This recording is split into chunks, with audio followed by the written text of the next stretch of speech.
it's in a fascinating position because we know that the Chinese are continuing to buy even at higher and higher prices. But as I've argued in the past on your channel, it's not a question of gold rising. It's a question of fiat currencies led by the dollar falling. And this is really why the central banks in Asia, and particularly the People's Bank of China, have been selling dollars. What do they sell dollars for? Euro? No way. Yen? No way. Sterling? No.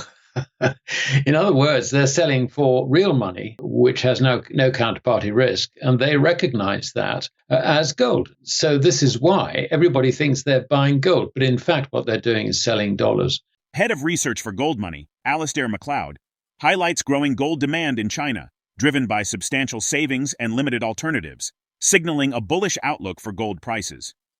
Regarding the ongoing trend, Macleod observes it's not just about buying gold but strategically reducing dollar holdings. In fact, since the creation of the Federal Reserve in 1912, the US dollar has lost nearly 98% of its purchasing power. The gold price, on the other hand, has multiplied 100-fold. This may seem like a lot, but gold has just maintained its purchasing power.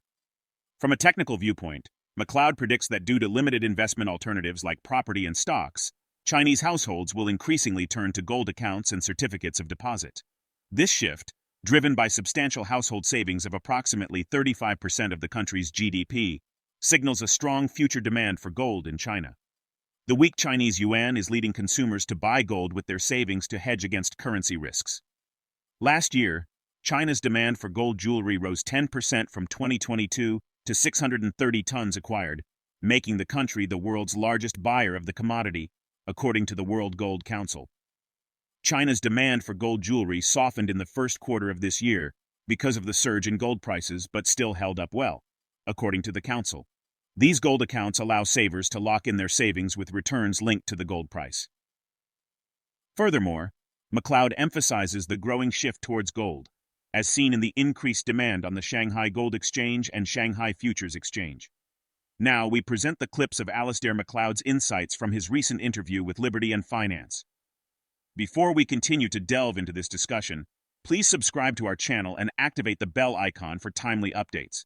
The only reason for holding a foreign currency is because you expect it to go up in value or you have a particular use for it. You do not use it in the course of your normal day-to-day living. This is why the foreigners are selling it. Now, if we look at the Chinese situation in particular, we can add two further layers onto the problem.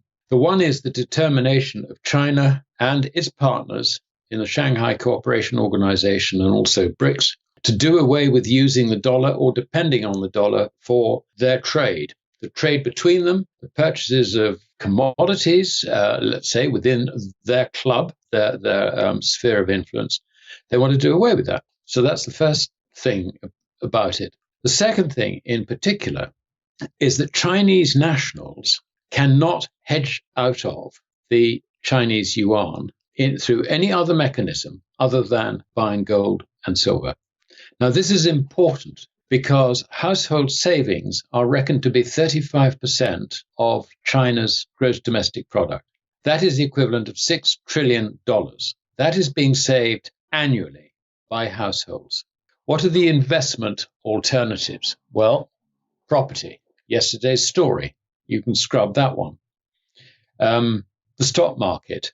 The stock market has looked better this year, but this is after 3 years of falling and significant falls, and consequently, that is not likely to appeal to a general public, except in a very marginal sense.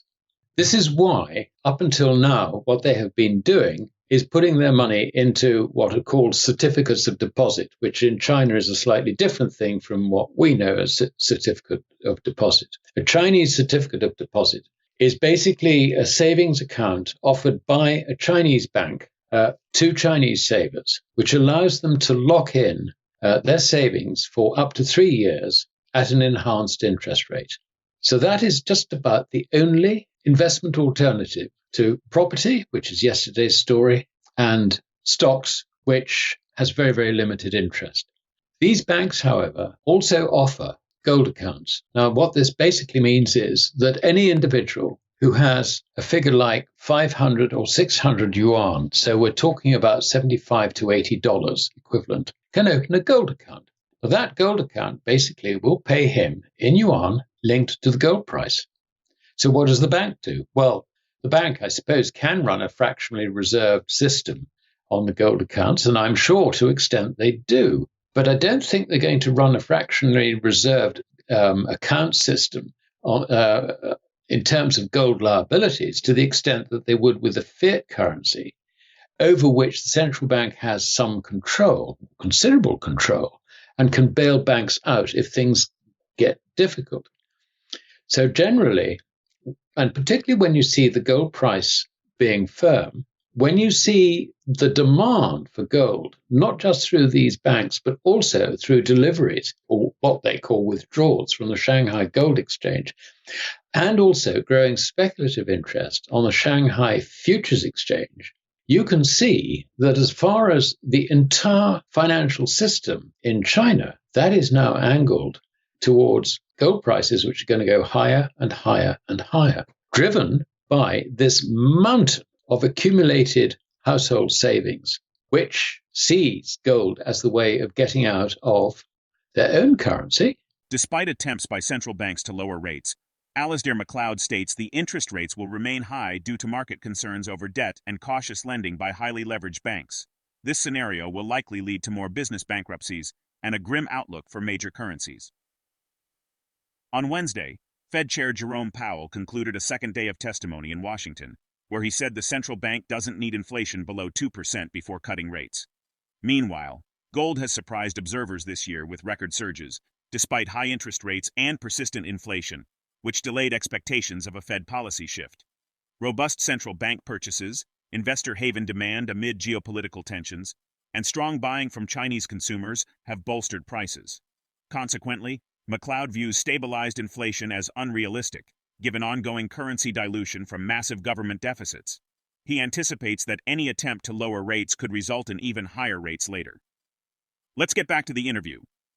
I mean, the point behind it is that the rates will be set by the market, not by the central banks. I mean, there's no doubt that what the central banks want to do is to get rates down. I mean, if the Fed could somehow manage rates lower and at the same time fund the US government deficit, then they will be very cheerful about everything. But the reality is they can't get rates down. Why? Because the market is telling them, you've got a debt problem. And that is actually going to set the whole thing. There are two basic drivers of interest rates. The first is the foreigner's view of your currency. And that is desperately important. And that is what we have been concentrating on when we talk about, is dollars going down rather than gold going up. And the second is that when banks turn cautious, then they will only lend at higher rates if they lend at all. The problem the banks have specifically this time round, I mean, it's a fluctuation that happens as part of the lending cycle. It's a 10-year lending cycle, which you can trace all the way back to whenever statistics were sort of semi-reliable.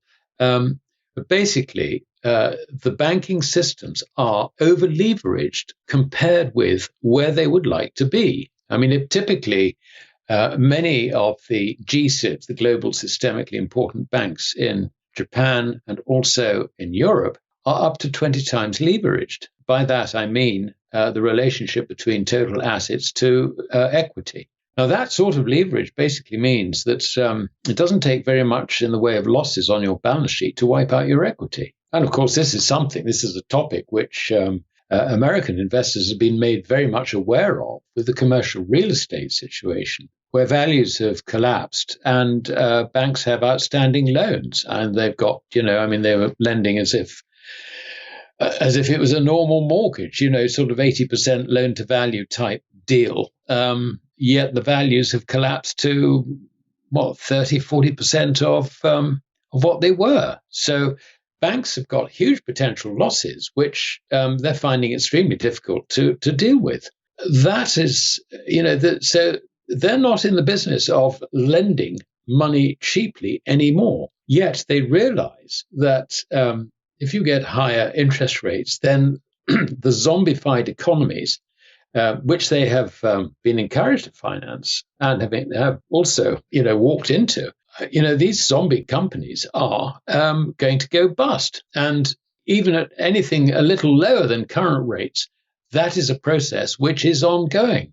This is we're going to find more and more businesses going bankrupt at anything like these levels. I mean, it's possible that the Fed might be able to lower rates by 0.25% or something like that, but I'd very much doubt if they'd even achieve that. And I would have thought that if they tried to do that, then the consequences would be even higher rates down the road. I mean, the idea that inflation is over, and which is the common story in the investment community throughout the world. I mean, of course, it's not over. The idea that the purchasing power of the dollar, sterling, euro, whatever, is going to stabilize when governments are running massive deficits. In other words, there is more and more currency being created, diluting the purchasing power of existing currency.